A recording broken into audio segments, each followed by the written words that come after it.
sa hapon pong ito, maaari po bang mahilingan ng bawat isa na tumayo as we read our passage this afternoon, as we open our Bibles in the book of 1 Timothy chapter 2, and let's begin from verse 1 up to verse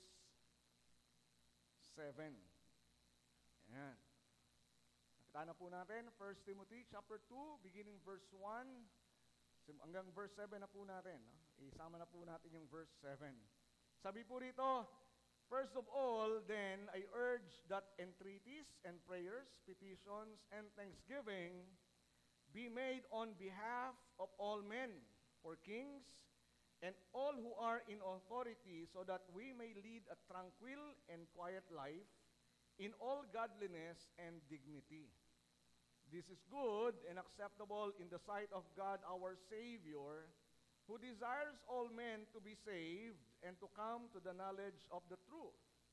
For there is one God and one mediator also between God and men, the man Christ Jesus, who gave himself as a ransom for all, the testimony given at the proper time. And in verse 7 it says, for this I was appointed a preacher and an apostle. I am telling the truth. I am not lying, as a teacher of the Gentiles in faith and in truth. And the Lord will surely bless the reading of His holy word. Tayo pong lahat ay makakaupo na po. Maraming pong salamat. Maaari po bang ibigay natin muna sa Panginoon ang isang malakas na clap offering? Hallelujah! Praise God. Sa binasa po natin ang mga talata dito sa 1 Timothy chapter 2, we will focus on chapter 5. At tayo po, pag-aaralan po natin yung ating pang mensahe po ngayon pong araw na ito na pinamagatang, there is only one. Sabi nyo nga po, only one. Parang isa lang yung ano. Only one. Only one. Yan, okay. Only one. There is only one.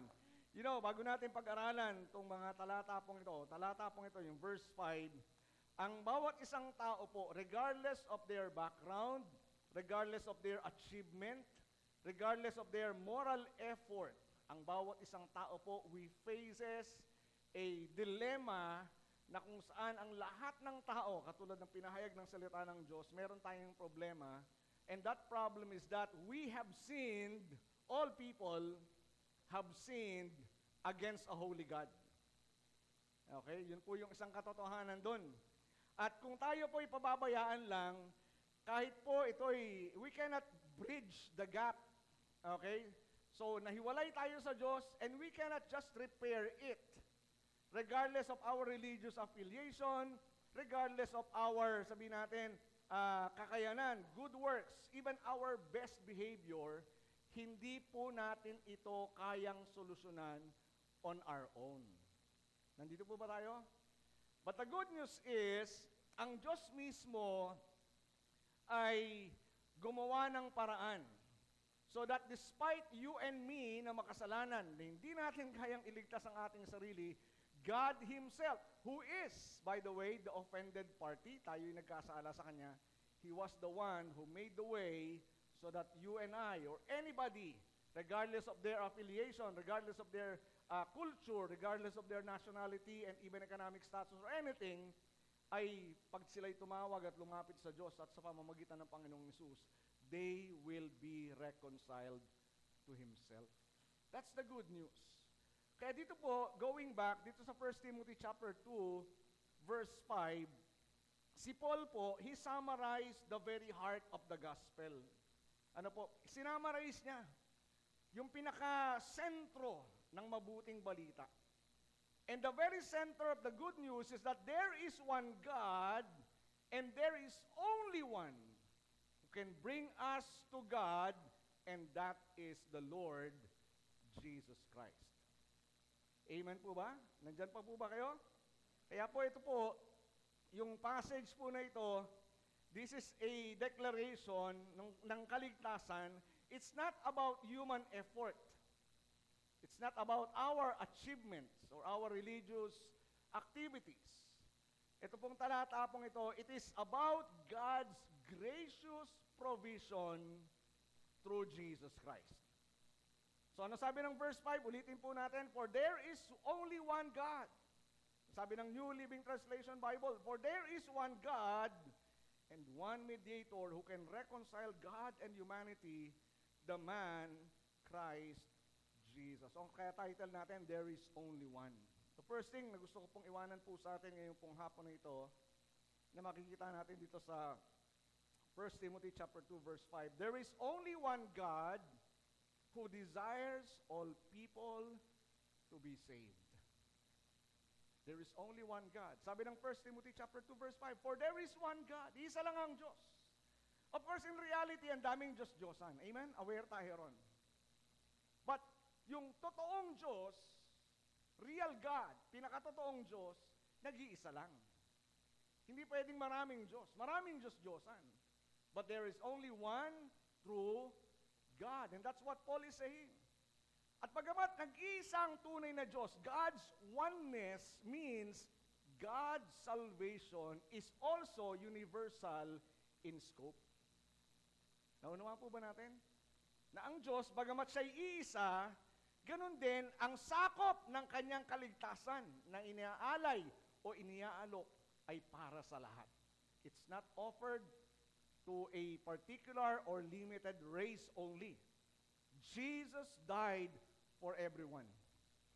Amen po. Yun ang sinasabi dito ni Pablo. So Paul just commanded, dun po sa verse 1 di ba? Hanggang verse 4, makikita po natin dito na in-encourage ni Paul in-encourage ni Paul si Timothy na ipangaral ng panalangin para sa lahat ng tao. Because there is only one God over the whole world. Ang Diyos po na sinasabi dito ni Pablo ay hindi siya tribal deity, hindi siya regional God, at hindi siya po Diyos ng iilang tao. He is the creator of all things. And there is only one creator. And that is the God na ipinahayag ng salita ng Diyos. That's why in the Bible, makikita natin, sabi ng Deuteronomy chapter 6 verse 4, yung tinatawag nilang Shama. Listen, Israel, di ba? Sabi ron, Hear, O Israel, the Lord thy God is one Lord. Ito po yung tinatawag na Shama. Ano po? Listen, O Israel, the Lord is our God, the Lord alone. Nag-iisa lang ang Diyos. Also, sinasabi po ng Isaiah chapter 45 verse 22, let all the world look to me for salvation. For I am God, there is no other. Ang Diyos mismo nagpahayag. Ako ang Diyos at wala nang iba.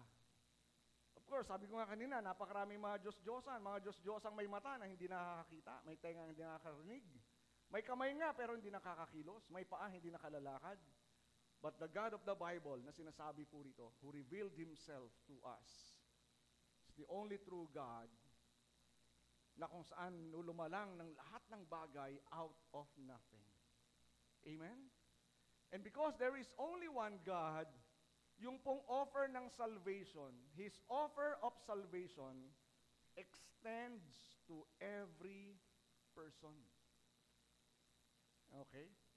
So there's only one God and the offer of salvation extends to every person, meaning to say, regardless of your past, regardless of your status, regardless of your religious denomination, regardless of your culture, iniaalok ng Diyos ang kaligtasan sa lahat ng tao. Walang exemption, walang isinantabi. Everyone can avail of this salvation. Amen po. Nandito po ba tayo? Kaya sabi ron ng verse 3 Verse 3 and verse 4, sabi ni Paul, this is good and pleases God our Savior, who wants everyone. Sabi niyo nga po, everyone. Nais niya. He wants everyone to be saved and to understand the truth. Ito po ang puso ng Diyos, mga kapatid. Kaya ganun din po sa atin bilang mga mananampalataya. We also need to understand, if this is the heart of God, this should also be our heart. Salvation is not limited. It is offered to anyone. So if God offers salvation to anyone, tayo rin po, hindi tayo pwede magtangi at magsabi, ito, maliligtas to. Ito, hindi. Ito dapat kong sharean. Ito, hindi. No, we don't have that luxury na mamili kung sino ang pwedeng maligtas. Because God Himself offered His salvation to everyone. Para sa lahat. Sabi niya, He wants everyone, as much as possible. As much as possible, God wants everyone to be saved. Kaya nakalulungkot lang at the end of the days, at the end of day, we all know that not everybody will accept the gift of salvation that God offers. That's the sad part. Amen? Reality yun eh. Inialok ng Diyos ang kaligtasan. Libre. Binayaran na. All you have to do is to receive it with faith. Wala kang ginawa. Wala kang contribution.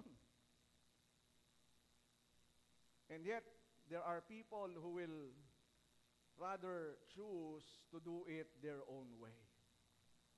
Gugustuhin pa rin nila na gawin yung sarili nilang kaparaanan, considering that God already provided for our salvation.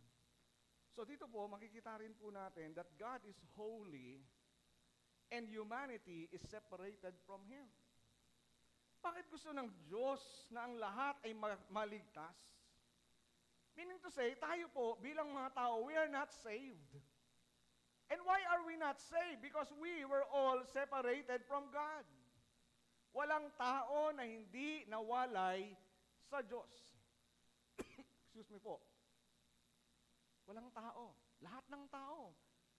Matalino ka, hindi ka matalino, mataas pinag-aralan mo, mayaman, mahirap, walang tao, hindi nawalay sa Diyos. So God is holy, at tayo po bilang mga tao are separated from Him.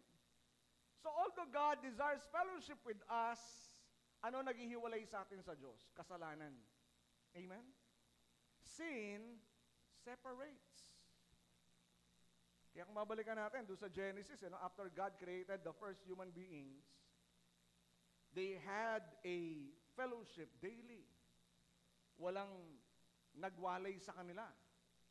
But when sin entered, di ba, nung magkasala ang unang tao, si Adan at si Eva, ang unang naapektuhan doon, yung relasyon nila sa Diyos. That's why God, when He entered the Garden of Eden, sabi niya, Adan, nasan ka? Hinahanap ng Diyos si Adan. Before, hindi ganun eh. Why did that happen? Because they sinned. Nawalay sila sa Diyos. Napakalinaw po ng sinasabi ng Bible sa Isaiah chapter 59, verse 1 and verse 2. Diba? Ang Diyos ay di bingi upang hindi kanya marinig. Ang Diyos ay hindi bulag para hindi kanya makita. Hindi maiksi ang kamay ng Diyos para hindi kanya abutin. And in verse 2 it says, it's your sins that have cut you off from God. At mga kapatid, lahat po tayo ay kabilang dito. It's just that, tayo po ngayon, kung tinanggap mo na si Jesus, you are no longer a sinner, you are now a child of God. Amen? But before receiving Jesus Christ as Lord and Savior, whether you like it or not, the hard truth is that we are all separated from God. Nawalay tayo sa Diyos. At hindi makakilos ang Diyos sa buhay mo simply because you are separated from Him. Bakit? Dahil sa kasalanan. It is because of our sins. At madalas kong sinasabi, tayo yung makasalanan. Una, dahil meron tayong minanang kasalanan. Amen? Buto pa, tayo, ito yung mana na hindi mo hanapin eh. Binigay sa'yo ng puwersa sa'yo. Di ba? It was forced to us. Minana natin kasalanan. At hindi lang tayo makasalanan dahil meron tayong minanang kasalanan. Tayo po yung makasalanan dahil mismo tayo gumagawa ng kasalanan. Amen? Nandyan pa po ba kayo? And that's the hard truth. Kaya sabi ng Romans chapter 3, verse 23, for everyone has sinned. Hindi sinabing mga Pilipino lang, hindi sinabing mga Amerikano lang, hindi. Everyone, all human beings. Lahat tayo nagkasala. Ang sabi ni Paul, we all fall short of God's glorious standard. Sabihin ko, ito yung standard ng Diyos, we fell short. Kung para sa estudyante, yung grade, yung passing grade is 3 or 75, 74 ka pababa. Bagsak ka. At dahil bagsak ka, di ba, hindi pwedeng mag-makeup class, hindi pwedeng special project. Amen? Para yung 74 mo, yung 5 mo ay maging 3. Bagsak ka nga eh. You cannot do anything. Kung ikaw ay ipapasa, not because of your effort, kaya ka pinasa because of the grace of your teacher. He reconsidered or she reconsidered to pass you. Amen po? Hello? Kasi kahit ako po pagka yung may mga estudyante ko, bagsak. Ako, I hate to give 270, I hate to give 3 as much as possible. But out of the grace that that I received from God, sabi ko nga, di ba, whatever we receive, the same thing we dispense. Amen? Kung ano tinanggap nating biyaya, ibigay natin. Hello? We don't hoard God's grace, we don't hoard God's love. So kahit nabagsak, in consideration, papasa mo. Pero hindi na yung effort ng estudyante. Hello? Ano na yun? Biyaya na yun ng teacher. Same thing with God. Kahit anong gawin natin, hindi natin mabibridge yung gap. Hindi natin maipapasok ang sarili natin sa langit. Hindi natin mapipilit ang Diyos patawarin tayo dahil sa kabaitan natin. Because we are all separated and we all fell short of the glory of God. So, listen, this separation is not emotional. This separation is moral and spiritual. And listen, sin creates a barrier impossible for humans to remove. Ang kasalanan po, naglagay siya ng barrier, ng hadlang na hindi natin kayang alisin anuman ang gawin natin. Naunawan po ba natin? Before I received Jesus Christ, I was religious. In my own assessment, I thought I was good. I thought I was righteous. Pero marinig ko po yung katotohanan na kahit na anong gawin mong mabuti ay para lamang isang maruming basahan sa harapan ng Diyos. According to the book of Isaiah, all our righteousness are as filthy as rags. Naunawaan ko that my religion cannot save me. My good works cannot save me. And regardless of what I do, I cannot save myself. And what is my hope? Who is my hope? I learned that I can only be saved through Jesus Christ. And only by accepting Him and receiving Him with faith and trusting Him with faith that I can be saved. And once I did that, I was saved right there and then. And somebody even said that the moment na receive mo ang Panginoong Yesus sa buhay mo, your eternal life begins from that moment. Hello? Hello po. Diba? Sabi ng John 3:16, for God so loved the world that He gave His only begotten Son, that whosoever believes in Him shall not perish but have everlasting life. Your everlasting life will not start once you die. Your everlasting life with God starts when you receive Jesus Christ. That's the truth. So, hindi natin kayang tanggalin. So, we don't just need forgiveness. Listen, hindi lang natin kailangan yung kapatawaran. Kasi regardless kahit araw-araw, minuto ka magsisi ng kasalanan mo, you're not going to earn salvation. You will not enter heaven. So we don't just need forgiveness. We need someone to repair the relationship. Nasira yung relasyon Somebody needs to reconcile us who are sinners to God who is holy. Paano mong pagtatagpuin, paano mong pagkakasunduin yung isang banal na Diyos at ang makasalanang tao? Amen? Paano? Kaya nga, nang nag-uusap nga kami ni Ate Jen nabanggit lang niya noong nakaraan, sabi niya, di ba, parang yung kaligtasan, no? Sabi ng mga disciples, then it is impossible for anybody to be saved. Yes, it is impossible if that will be done through good works.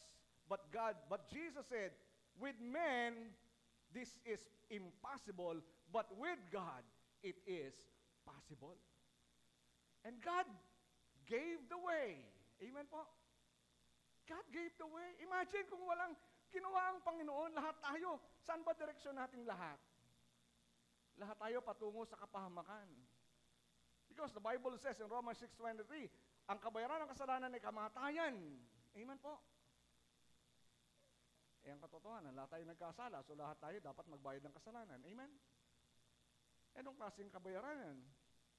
Kapahamakan sa dagat-dagat ng apoy ng impyerno. Pero hindi natapos doon yung talata ng Romans 6:23.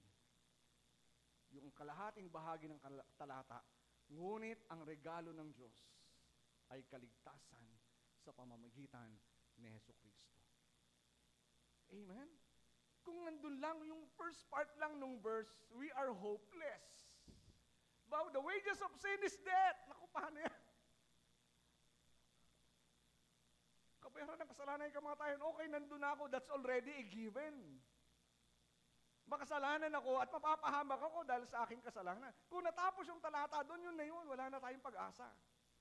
Pero binigyan tayo ng pag-asa Ngunit ang regalo ng Diyos, regalo, wala kang ginawa. Amen po? Wala kang contribution, regalo Regalo ng Diyos ay buhay ng walang hanggan sa pamamagitan ng anak ng Diyos. Kaya somebody must stand in the gap. Kaya kailangan merong mamagitan. And the one who stood in the gap is no other than the Lord Jesus Christ. Kaya yung second part ng talata. So there is only one God who desires all men to be saved. Yung second part ng talata, there is only one mediator who reconciles us to God. And that is Jesus Christ. Amen? So only one God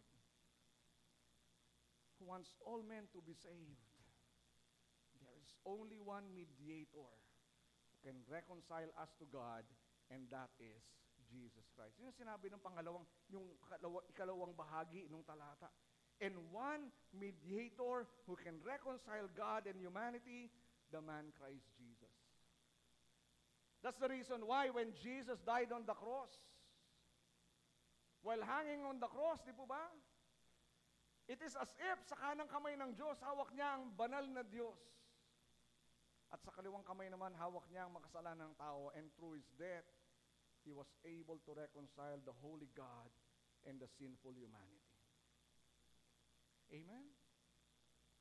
Sa pamamagitan niya, nagkaroon tayo ng reconciliation. Why do we need mediator? Bakit ba natin kailangan ng tagapamagitan? And by the way, ano bang mediator? In the biblical context, ang mediator po is someone who stands between two parties who cannot reconcile themselves. Parang ngayon, may mga mediator, di ba? Parang pag nagkaroon kayo ng alitan, hindi po ba? Halimbawa, kapitbahay mo, gusto mong kasuhan kaagad. Di ba? Didemanda kita. Tinapakan mo pa ako. Didemanda kita. Minsan ang korte, ayaw nila kaagad ng demandahan. Saan muna pupunta? Barangay. Di ba? Para magkaayos kayo. Pag hindi kayo nagkaayos sa barangay, saan na? Pwedeng sa pulis ba agad? Piskal na yata Pero pagdating ng piskal, bago pumasok pa rin ng korte, mediation muna kasi pag pumasok sa korte, kahit let's say makita ng piskal, ng prosecutor, there is a reasonable doubt. Pag sinabing reasonable doubt, merong basihan, na iakyat sa korte, hindi ka pa yan papasok sa korte kagad. Padadala kayo sa mediation para magkasundo pa kayo. Sa atin po, ang ating problema, as far as our spiritual standing is concerned, tayo po guilty. Amen? Walang kaduda-duda, we are all guilty. In a way, we are guilty beyond reasonable doubt. Naiunawa po ba natin? Pag sinabing beyond reasonable doubt, walang kaduda-duda, no? Kasi parang ano yan ang korte, hindi siya pwede raw hindi siya pwede magdesisyon. Kung there is a probable cause, probable reason na hindi ka guilty, the court will dismiss the case. Kaya dapat yung makita ng judge, guilty ka beyond reasonable doubt. Okay? Sa atin po, as far as our standing before God is concerned, we are all guilty. Beyond reasonable doubt. Dito po, pwede ba may magsabi rito na ako, wala akong kasalanan? Meron po ba? Anybody? Kahit gaano ka kabait, kahit gaano ka matuwid, kahit gaano ka karelyoso, all of us were sinners. Amen? Are sinners. So humanity is guilty. And not only that, God is holy. And because God is holy, His standard is so high that we cannot meet it. Hindi natin kayang katagpuin. You know why God set His standard so high na hindi natin kayang abutin? So that no human effort can meet that standard. Hello? Kaya kung pababayaan lang tayo, kalunos-lunos yung ating kalagayan. Anong kakaharapin natin in the future? Judgment. Paghukom. And what are we going to expect? Lahat tayo itatapon sa dagat-dagatang apoy ng impyerno. Nandito po ba tayo? At yun ang sinasabi ng salita ng Diyos. Kaya sabi nga ng Hebrews chapter 10 verse 31, it is a terrible thing. It is a terrible thing to fall into the hands of the living God. Ano sa Tagalog yung terrible? Hindi eh. Kakilakilabot yata. Terrible. Kakilakilabot na mahulog ka sa kamay ng Diyos. Di ba may sinabi nga si Jesus sa kanyang, isa sa kanyang mga preachings eh. Huwag niyong katakutan yung mga tao na pwedeng pumatay ng katawan. Ang katakutan niyo, yung he who can destroy your body but at the same time can destroy you in the lake of fire. Amen? It's a terrible thing to fall into the hands of God. So that's our status. That's our condition. And mind you, this is a serious matter. Why? Why is this a serious matter? Because this concerns your eternal destiny. This concerns your only soul. Amen? Kaya nga sabi ng Mark 8:36, diba? What shall it profit a man if he gains the whole world and suffer the loss of his own soul in hell? So we needed someone to represent us. We need someone who can understand us, and we needed someone to take our place. Pero, listen, that someone also had to perfectly satisfy the justice of God.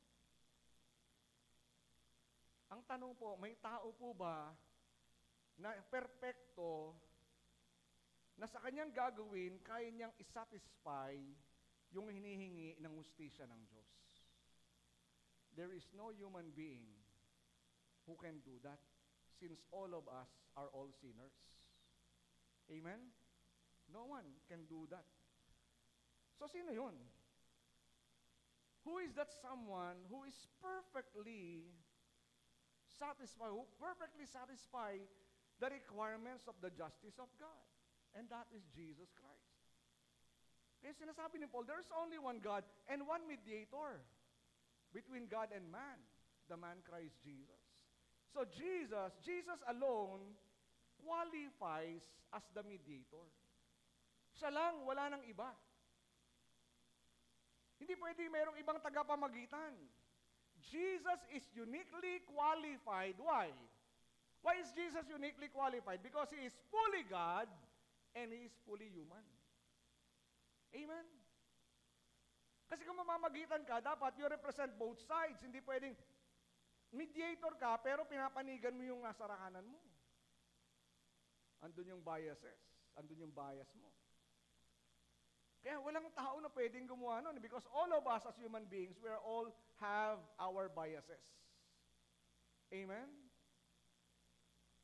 Eh lalo na ngayon, di ba? In the culture of the day, nasusuhulan pa yan. Di ba? May under the table, may over the table, may including the table pa. Lahat na. Di ba? Kasama table. Kaya including the table.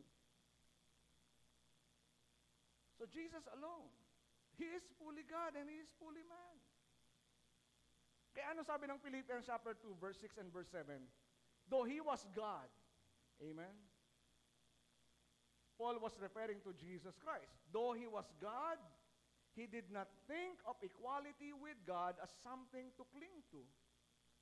Instead, He gave up His divine privileges.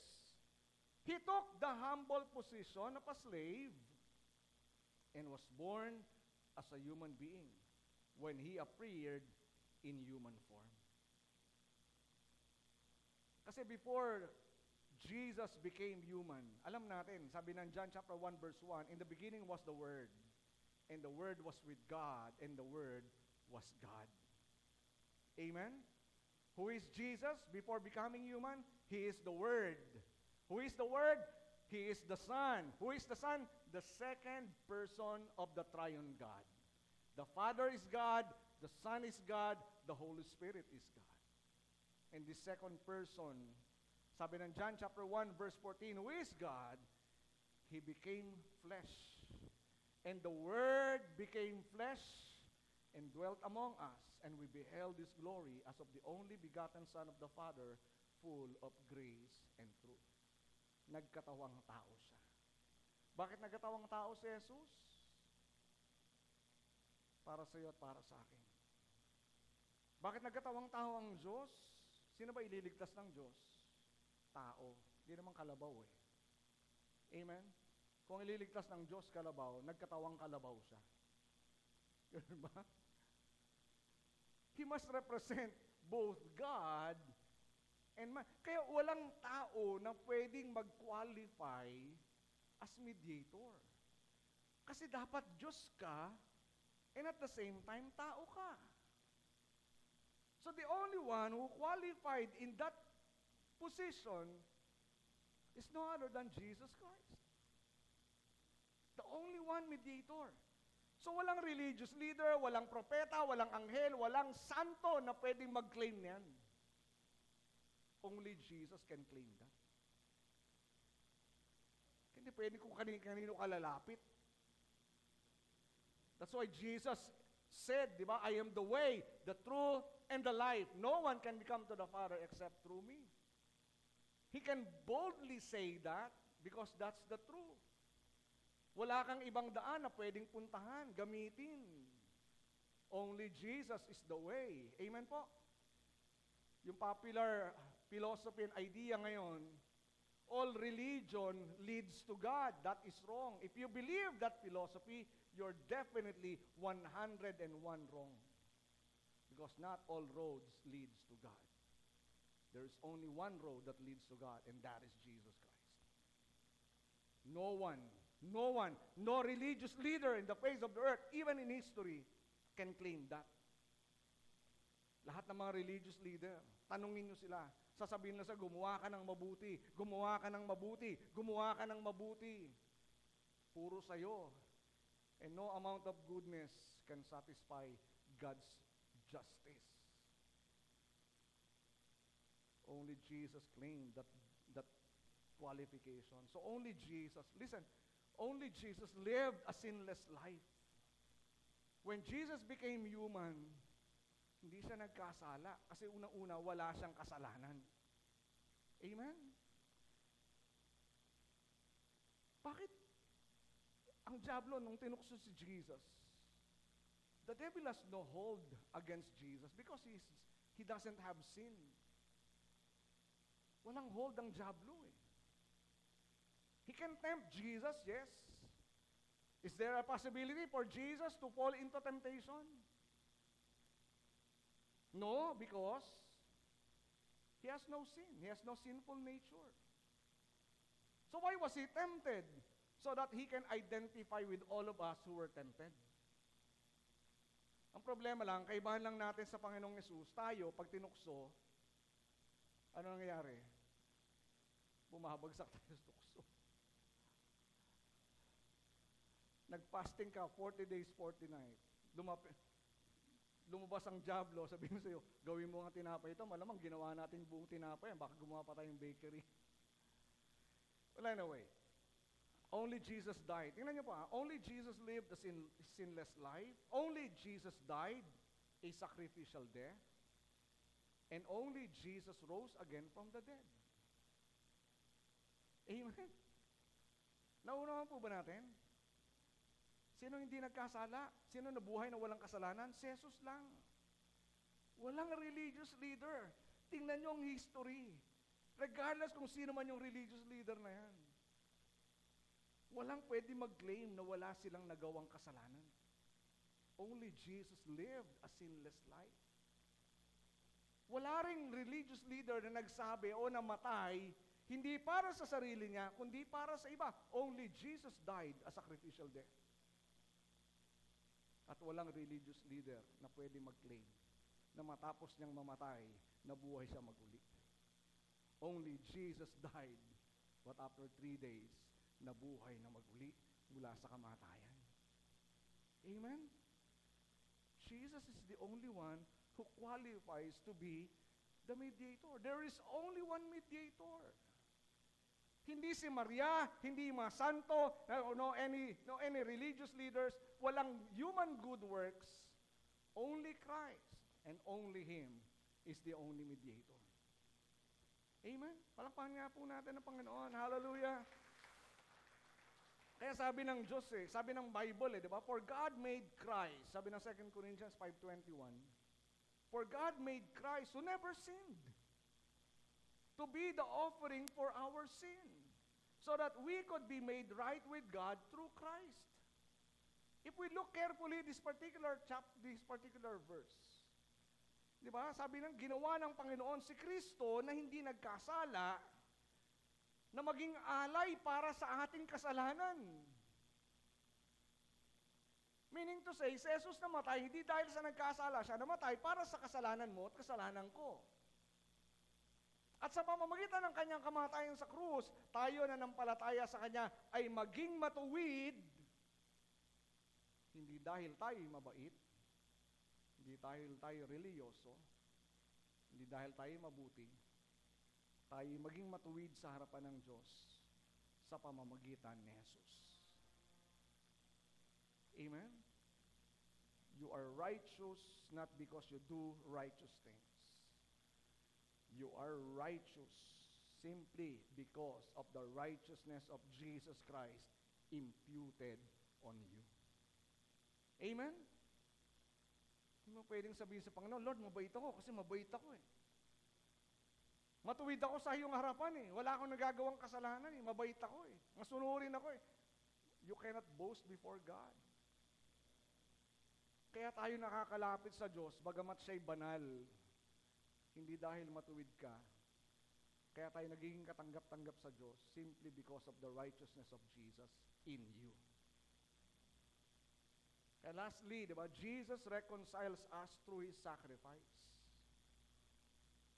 Ipinagkasundo tayo sa Diyos, bagamat tayo makasalanan, sa pamamagitan ng kanyang sakripisyo. That's the reason why Jesus need to die. Amen? Yung celebration ng Pasko, by the way, entry point lang yan. It's the entry point for God's plan to be fulfilled. So whenever we celebrate Christmas because of what Jesus did. Meaning to say, when Jesus was born, Pero ang focus niyan, later on, di ba alam natin that Jesus died. He became human. He was born in order to die. Maraming mga tao, pagka sila'y pinanganak, tinitingnan sila kung paano sila magiging dakila. Tinatanong, ano gusto mo maging paglaki mo? I believe Jesus is the only person who was destined to die. Not for himself, but for our salvation. Amen po? So Jesus reconciles us through his sacrifice. Kasi listen, reconciliation has a price. Merong presyong dapat bayaran. And Christ paid in full through his own life.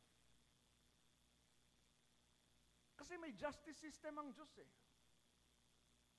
May justice system ang Panginoon. Kailangan, yung nagkasala, kailangan magbayad ng kasalanan. Eh, anong kabayaran ng kasalanan? Ano po? Kamatayan. That's why Jesus need to die. Pero, pwede naman ako mamatay para sa sarili kong kasalanan. Yes, but you cannot be saved when you die for your sins. Because yun na yung resulta ng kayong kasalanan. You will really die because you sin. Amen po? Given na yun eh, mamamatay talagang tao dahil sa kasalanan. Pero yung ialay mo sarili mo para mamatay upang ikaw ay maligtas, that's impossible. Because how can you who is guilty, who is a sinner, can offer yourself at the same time to save yourself? You cannot. Malinaw po ba? Kaya kailangan sinless.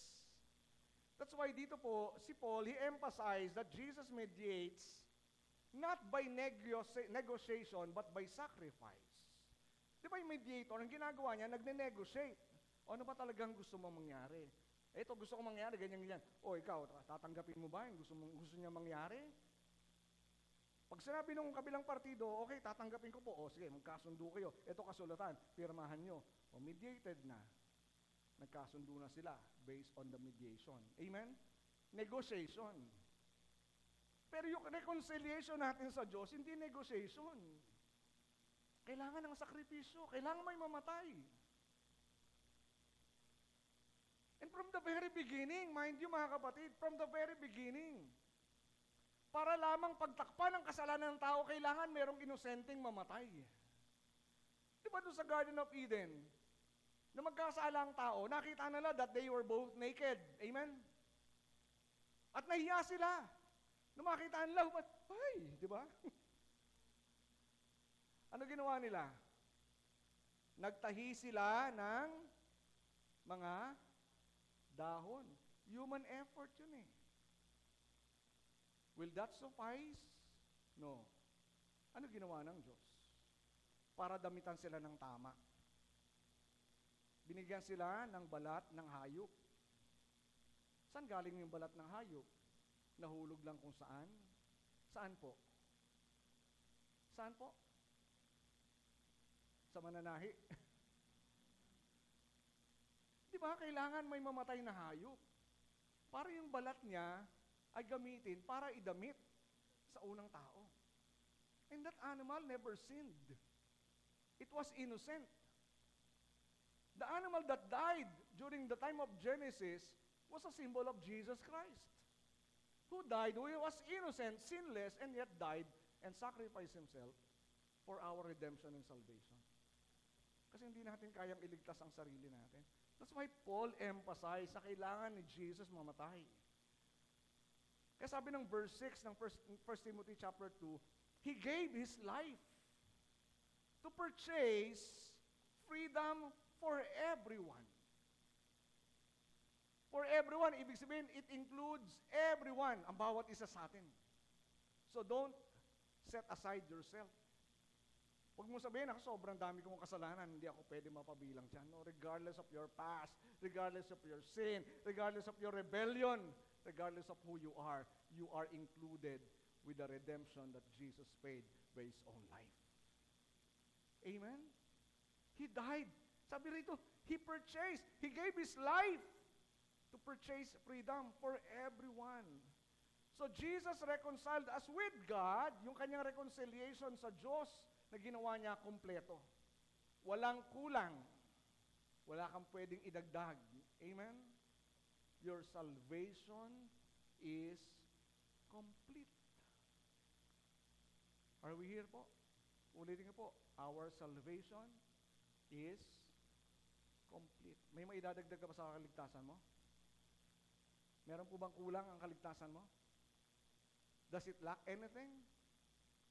When you receive Jesus Christ as Lord and Savior, is your salvation conditional?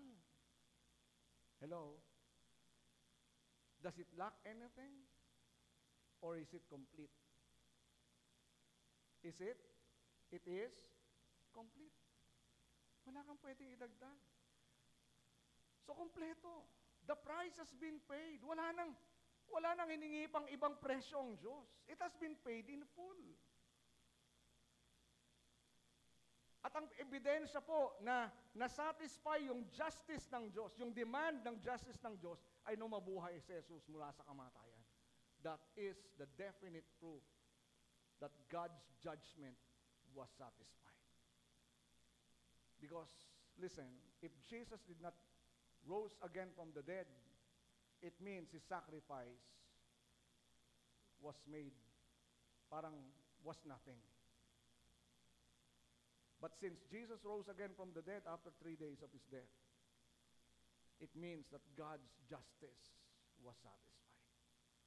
At lahat ng tao na lalapit sa Diyos sa pamamagitan ni Jesucristo, walang magagawa ang Diyos maliban ibigay sa Kanya ang kapatawaran. Hindi lang ang kapatawaran, kundi ang buhay na walang hanggan. Hindi lamang ang buhay na walang hanggan, kundi ang karapatan na maging anak ng Diyos.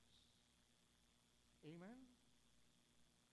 So the price has been paid, the way is open.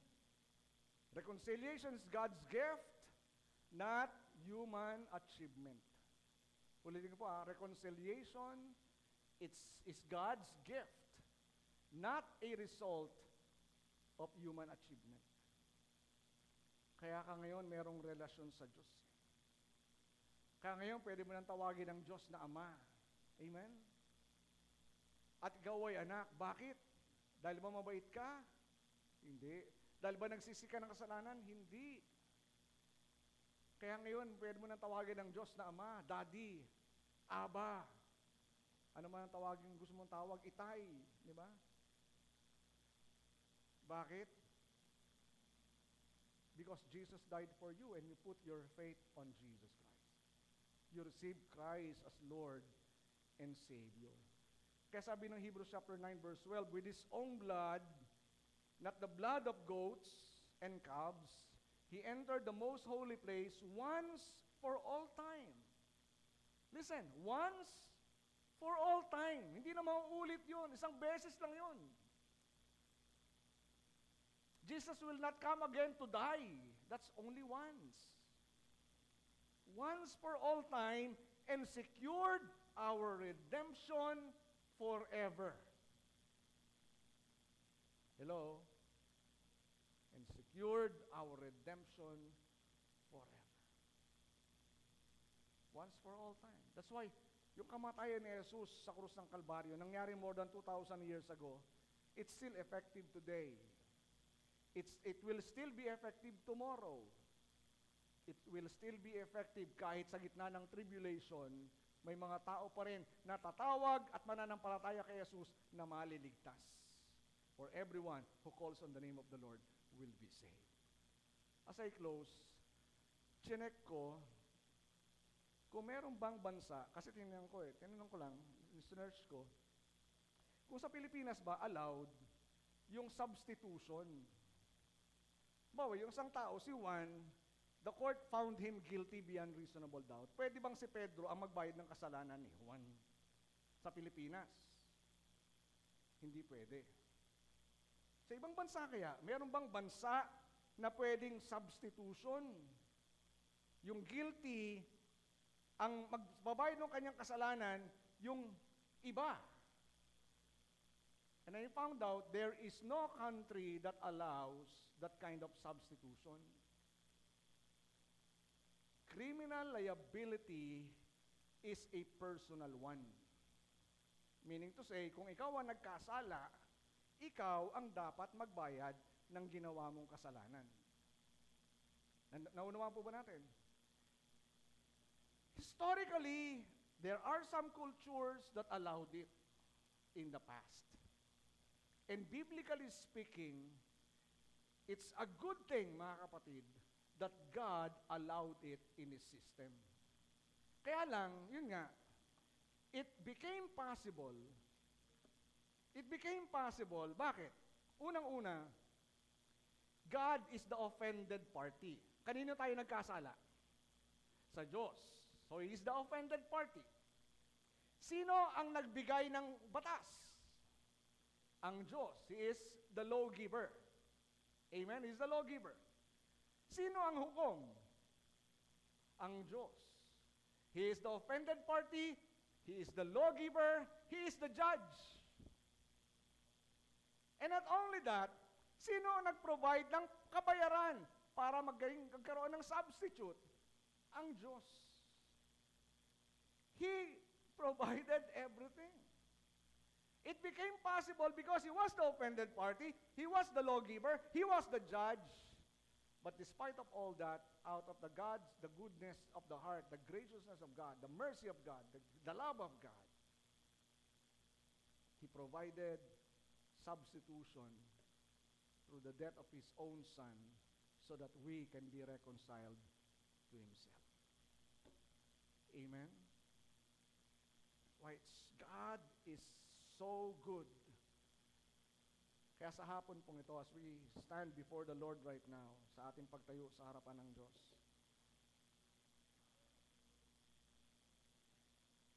si Paul summarized the entire message of the gospel. There is only one God who desires all to be saved. There is only one mediator, Jesus Christ, who alone can reconcile us to God.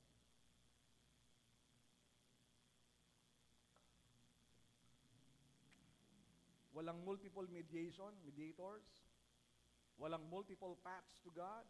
There is only one, and that is Jesus Christ. Kaya kung tayo po, iniisip natin,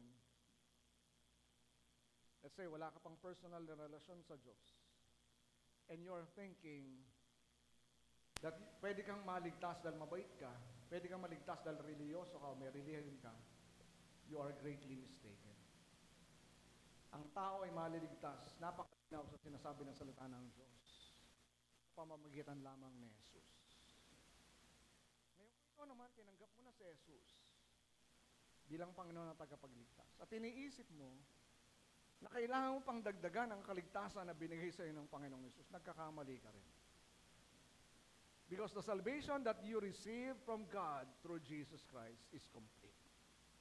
You cannot add anything to it.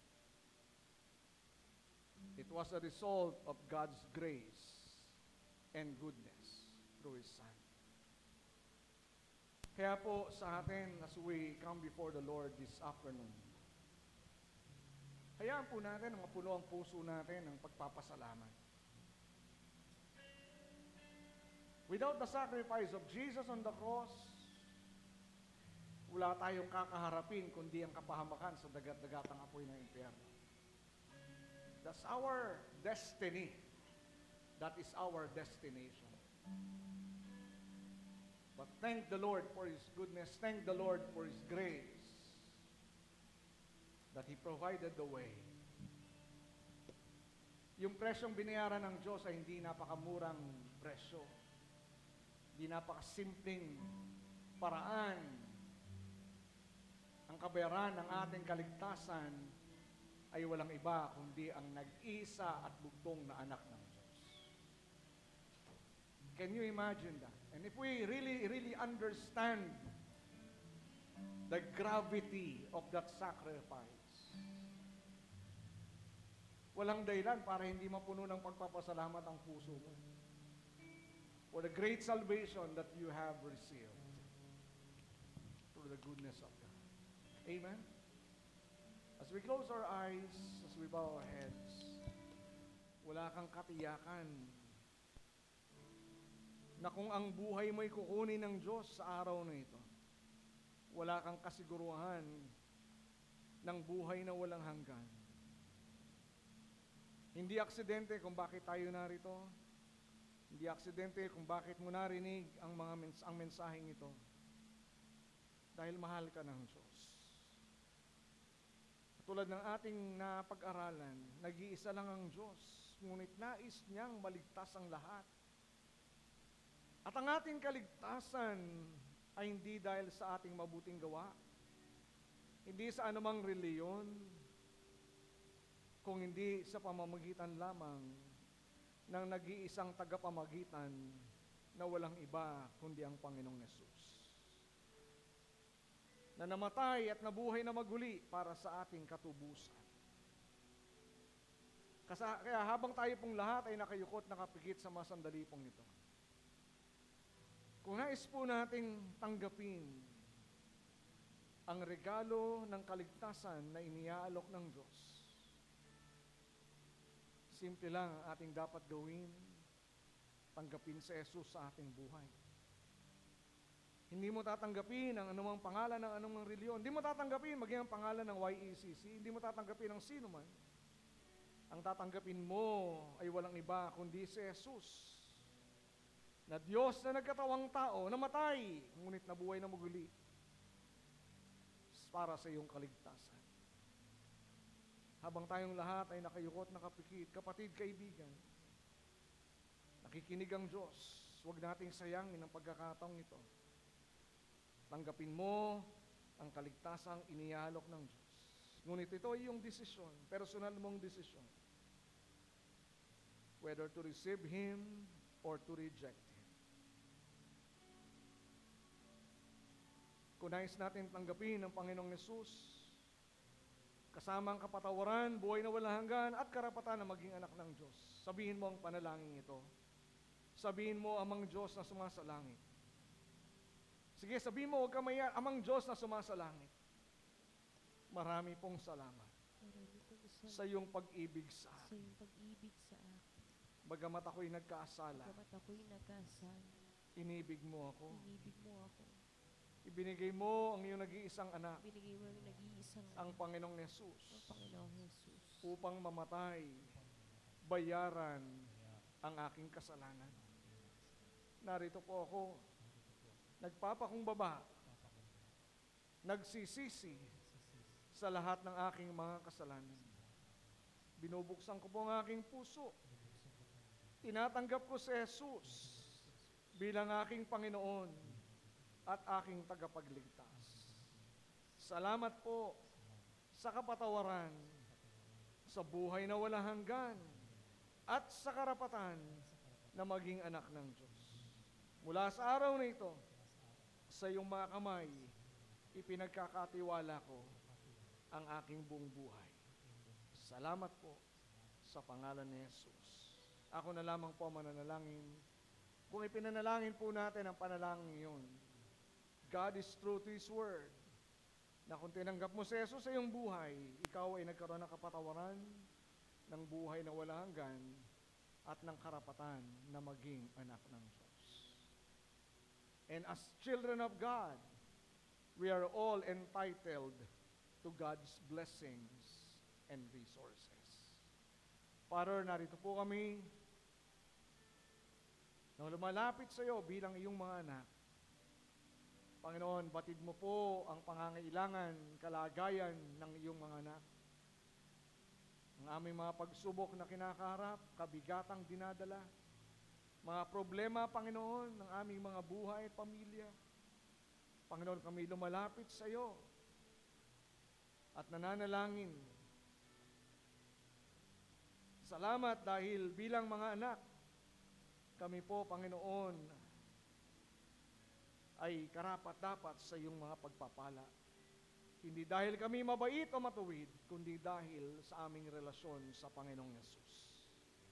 Lord, bless every people, everyone in this place. Pagpalain mo po ang iyong mga anak, katagpuin mo ang kanilang mga pangangailangan. Pawiin mo ang kabigatan sa kanilang mga puso at damdamin. Pawiin anumang takot, pangamba, mga pag-aalala sa kanilang mga kaisipan. Mga pag-aalala patungkol sa pananalapi, pag-aalala sa mga bayarin, pag-aalala sa kanilang kabuhayan, pag-aalala sa kanilang kinabukasan. Pawiin mo po ito at palitan ng kapayapaan, kasiguruhan na ikaw ang may hawak ng aming kinabukasan, na ikaw ang siyang magpapala sa amin, na mag-provide ng aming pangangailangan, na ikaw ang siyang mag-iingat sa amin at sa aming mga mahal sa buhay. Punuin mo ng kagalakan ang aming mga puso, pananalig, panagtitiwala at pananampalataya na wala pong imposible sa iyo. At kaya naming mapayapa, kaya naming magtiwala dahil ikaw ang Diyos na may hawak ng aming pong buhay. Salamat po, maging sa bawat isa na may karamdaman. Panginoon, ang dalangin ko po, idantay mo ang iyong mapaghimalang kamay sa anumang bahagi ng kanilang katawan na may karamdaman. And Father, I pray na dumaloy po ang iyong kapangyarihan ng kagalingan mula ulo hanggang kanilang talampakan. And even as you heal them by the stripes of Jesus, Father, I declare that they are made whole in the name of Jesus.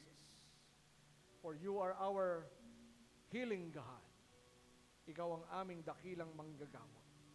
Salamat po sa kagalingan, salamat sa kalusugan, salamat po sa kalakasan ng pangangatawan. And bless the works of the hands of your people, ang kanilang mga pag-aaral, negosyo, mga trabaho, Panginoon, ang kanilang kabuhayan ay iyong pagpalain. Ganon din, Panginoon, dalangin ko sa bawat isa po sa amin, especially sa mga taong unang-unang nagdesisyon na lumapit at tanggapin si Jesus bilang Panginoon at tagapagligtas. Lord, I pray, nagabayan mo po kami upang ang aming relasyon sa iyo ay lumalim. Magkaroon kami ng kauhawan na kilalanin ka sa mas malalim at personal pang kaparaanan. Lord, hanapin namin ang iyong mukha, hanapin namin ang iyong kalooban sa buhay po namin. At patatagin mo ang aming mga pananampalataya at pananalig sa iyo. Salamat po, Panginoon. Gamitin mo rin ang aming buhay upang ipahayag ang mabuting balita sa mga taong iyong dadalhin sa buhay po namin, upang sila man ay makakilala sa Panginoong Yesus at magkaroon ng buhay na walang hanggan. Lord, tanging sa iyo namin binabalik ang lahat ng karangalan, papuri. Salamat po sa lahat ng iyong ginawa sa buhay namin. In Jesus' name we pray. Amen. God bless you po. Magandang hapon po sa atin pong lahat.